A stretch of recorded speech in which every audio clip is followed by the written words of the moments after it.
It's beginning to sound a lot like Christmas with iHeart the Holidays. Non-stop Christmas music 24/7. All your festive favorites. Unwrap the magic of the season, one song at a time. Ask your smart speaker to play iHeart the Holidays on iHeartRadio. Download the free app today. Made merrier thanks to Boston Pizza. Book your holiday parties at Boston Pizza. This week in gaming with Naomi Kyle. Hey there, I'm Naomi Kyle, and welcome back to This Week in Gaming. This week, we're catching up on Henry Cavill's next show. Larian's CEO calls out the industry, and I review the Game Awards for 2024. We've got all of this week's gaming news. Let's hop right in. The Game Awards presented various awards to the standout titles of 2024. There were 30 awards in total that were handed out to developers, content creators, and esports teams. I won't be able to cover all of them because we have so much more news to get to later in the show, but I'll quickly go over the highlights from the 2024 Game Awards. The first ever Game Changers Award was given to Amir Sadvat for helping game developers laid off in 2024 find work. His speech was incredible, and if you decide to watch his speech, make sure you have some tissues on hand. My favorite TV series of this year, Fallout, won the award for Best Adaptation. Final Fantasy VII Rebirth was awarded Best Score. Black Myth Wukong was awarded the Best Action Game and also earned the Player's Voice Award. Metaphor ReFantasio walked away with 3 awards, one for Best RPG role-playing game, another for Best Art Direction, and one more for Best Narrative. Balatro swept the indie categories, taking Best Indie Game and Best Debut Indie Game, while also being awarded Best Mobile Game. Astrobot won Best Family Game, Best Action Adventure Game, Best Game Direction, and I am thrilled to report that it also took home the honor of 2024's Game of the Year. The founder of Larian Studios, Sven Winke, presented the award for Game of the Year 2024. Larian's game, Baldur's Gate 3, won Game of the Year for 2023, so it seemed only fitting that last year's winner should announce this year's Game of the Year. In his speech before presenting the final award, he outlined the formula that makes a video game Game of the Year. Future winners made their game because they wanted to make a game that they wanted to play themselves. They created it because it hadn't been created before. They didn't make it to increase market share. They didn't make it to serve the brand. They didn't have to meet arbitrary sales targets or fear being laid off if they didn't meet those targets. They didn't treat their players as users to exploit. They knew that if you put the game and the team first, the revenue would follow. They realized that if the developers didn't have fun, nobody was going to have any fun. They understood the value of respect, that if they treated their developers and players well, those same developers and players would forgive them when things didn't go as planned. But above all, they cared about their game because they loved games. Sven's speech was so impactful, I just needed to share it with those of you who might have missed it during the Game Awards. I have so much respect for him and Larian Studios. It is because of such like-minded developers that we as consumers are enjoying a streak of what are truly some of the greatest games of all time. Thank you to the developers that put their blood, sweat, and tears into creating the games of a generation, and the leaders responsible for giving those developers the opportunity to pursue their passion without fear of being laid off. While the Game Awards is primarily an awards show, it also served as center stage for the announcement of 57 new video games.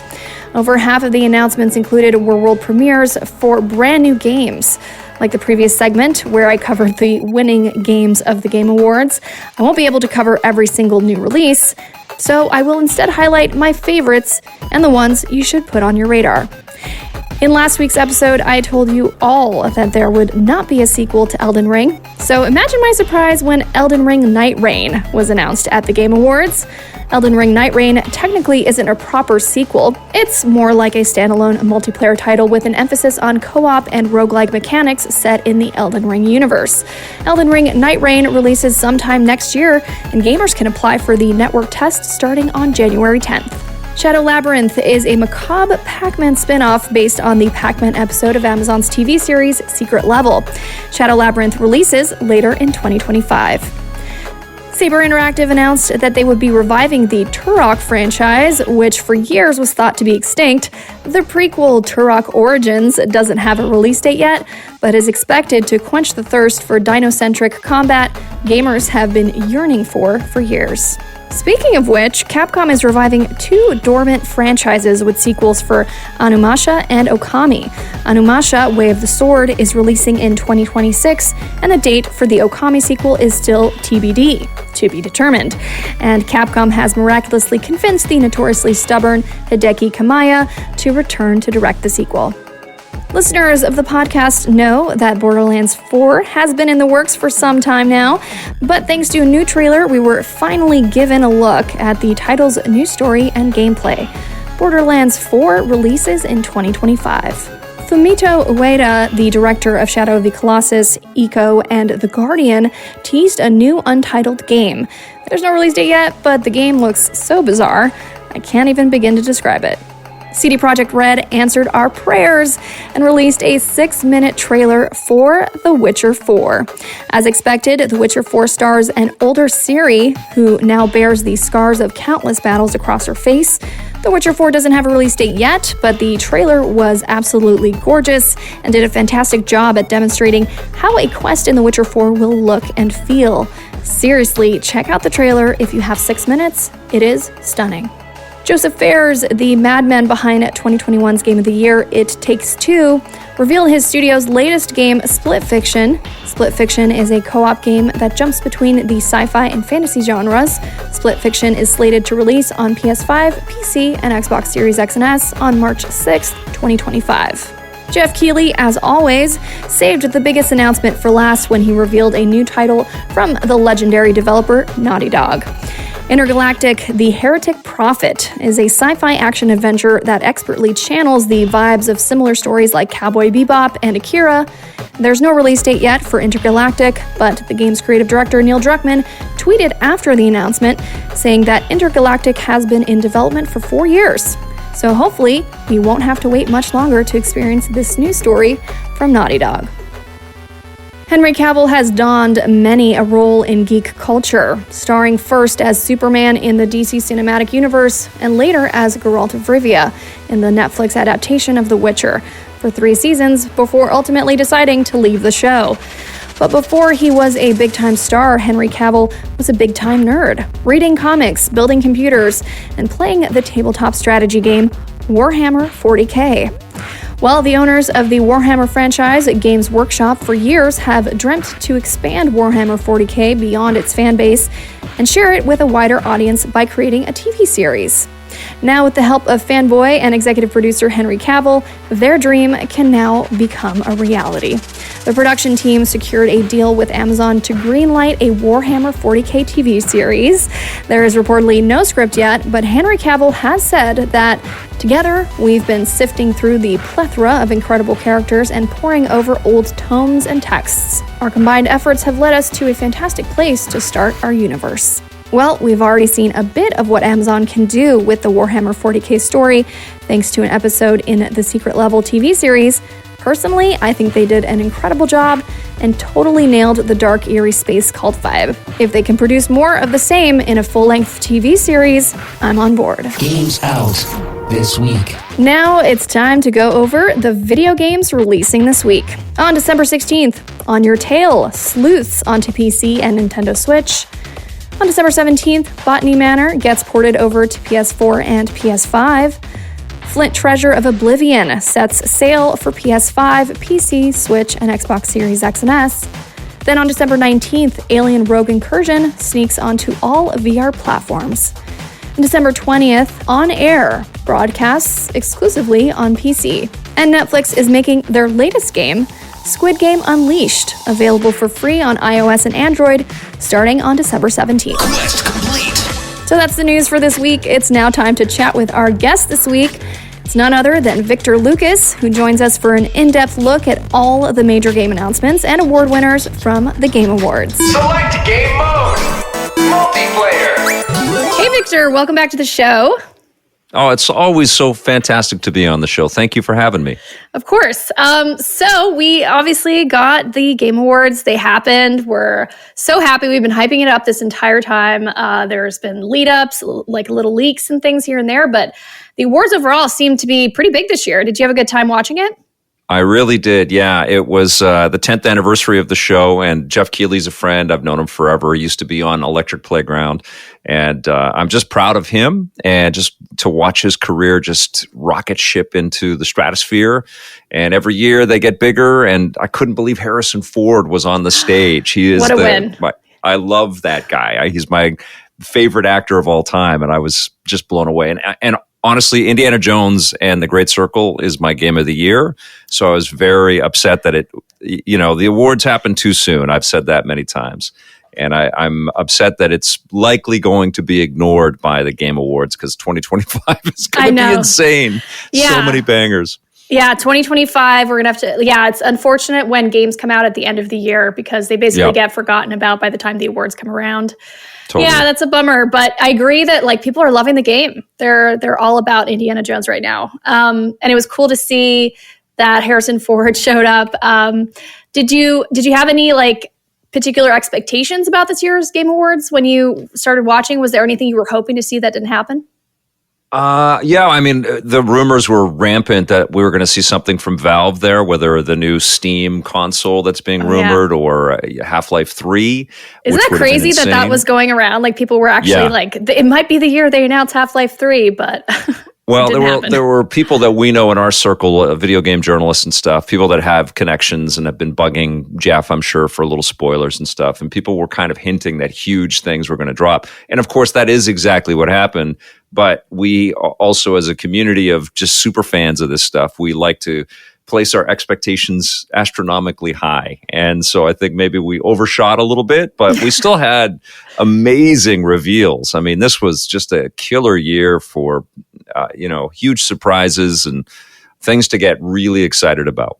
Yeah, let's talk about that. The announcements this year, there was always, at the start of the show, there's teasing, and a lot of people say, tune in because you don't know what you're going to get. But this year, it looks like there was two big announcements, primarily Witcher 4, I think is on that list, and Intergalactic, the new game from Naughty Dog. Yeah. Isn't that crazy? We got that. We got Witcher trailers, everything. Was just stunning too, and we're going to be playing a series, so we're watching, obviously the narrative in the game kind of mirror what's happened with the books, and so Ciri is much more powerful, and we're going to see some epic new monster battles and all rendered with this learning and this technology that CD Projekt Red has got under their control. And we've seen what they've been able to do with Cyberpunk. And so taking a lot of that finesse and that artistic kind of ambition and putting that into Witcher 4, I can't freaking wait. It looks insane. And for those who don't know, Ciri is the new protagonist for The Witcher 4, the continuation of the Witcher franchise in video games. Geralt might still be in Witcher 4, but he's not the main person at this point. Now it's going to be Ciri taking over as a Witcher. Yeah, which is the reflection of what happens. I understand. I haven't read the books, but I understand that's exactly what happens through the fiction in the Witcher stories. And the whole time in the previous Witcher games, Geralt has always sort of been, watching over Ciri as she is developing, and we're seeing her powers kind of grow in these games. So it's going to be amazing to watch her at full force, I think, in The Witcher 4.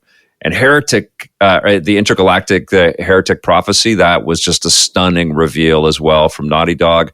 I'm so excited that they are taking this concept, taking their game design chops and the prowess that the company has and delivering not just a new intellectual property, but I think they're also going to lean into their storytelling like they always have, but also new gameplay and new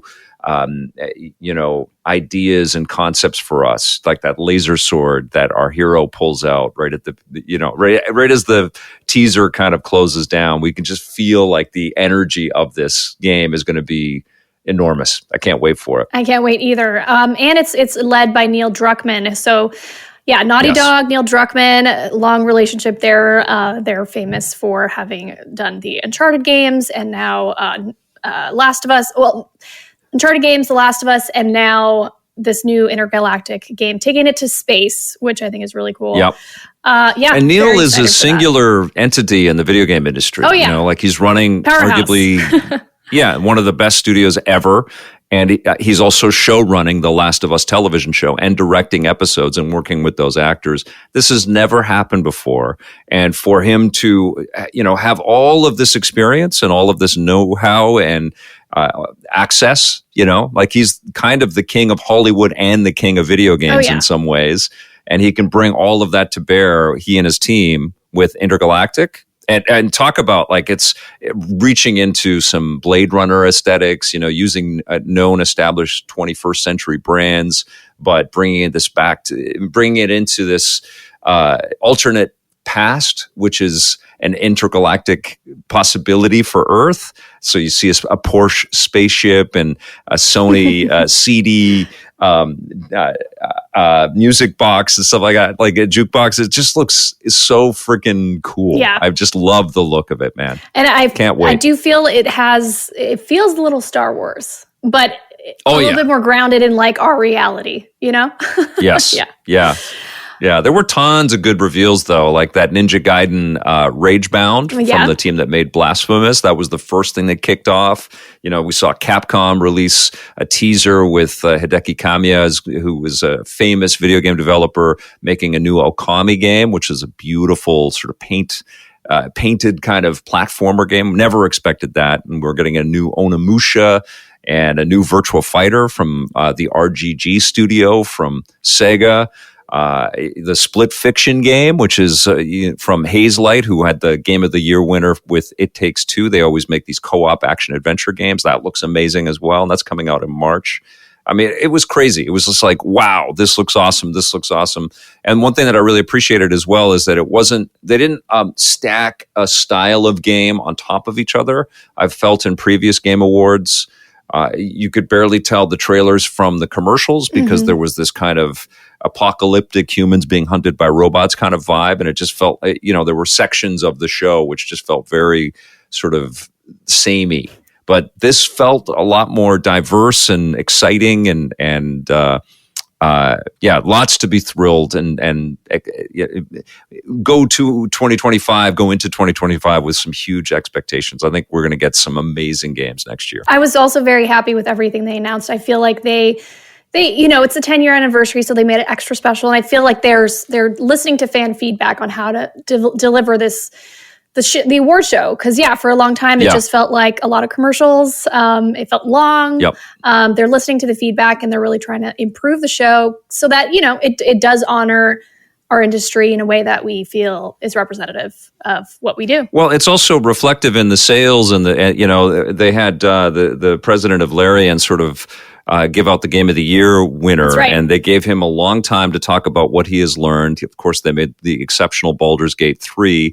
And one of the things that he hammered home is just that, stop kind of chasing the trends and trying to chase the almighty dollar on every kind of creative idea and really focus in on fun gameplay that you enjoy, that you think players are going to enjoy, and lean into that, and you'll find great success there. And Astrobot won the Game of the Year, and that exactly defines that game, right? Like it is absolutely a love letter to the PlayStation brands and their history, which is great in their 30th anniversary year. But it's also just a true to its core action platformer game that's just delightful and a beautiful kind of holiday experience if people are going to be picking it up with their PlayStation 5s this holiday season. It's just wonderful game and deserving of the award, but there were other fantastic nominees in that category as well. But I still think Indiana Jones and the Great Circle's the best game of this year. If it had released a little bit sooner, maybe it would have made the list, sadly. Oh, it would have. Yeah, it definitely would have, I feel like. Any other big winners, I guess, any other honorable mentions to other games? Well, Balatro was a show stealer as well. This is this card game made in Canada by one person. It's on every freaking thing, including the iPhone. It's part of Apple Arcade, I think, so you could just download it to your iPhone if you have it. It's on everything.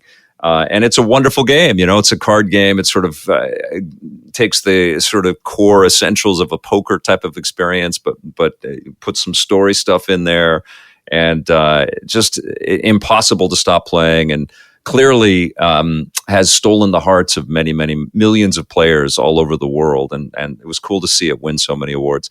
What was surprising for me, though, was seeing Turok reappear in this Game Awards. We've got a Turok Origins game. It looks a little cheeseball. Doesn't look like, super state of the art, but it also does look like it could be a lot of fun. I'm excited that dinosaurs are back in video games. All we need is Capcom to remake Dino Crisis, or to build us a new Dino Crisis. Oh my gosh. Then we'll be in Dino heaven.